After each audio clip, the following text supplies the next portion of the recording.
ఆంధ్ర క్రైస్తవ కీర్తనలోని 16వ కీర్తనను పాడుకుందాం. రచన పురుషోత్తమ చౌదరి గారు. యెహోవా నా మొరలాలించెను, తన మహాదయను నన్ను గణించెను. అహర్నిశల దీనహీనుడగునా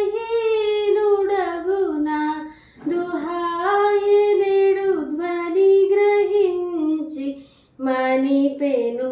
యెహోవా నా మొర లాలించెను, తన మహాదయను నన్ను గణించెను. అనీతి వస్త్రమెడలించెను, యేసునాథు రక్తము నముంచెను. విను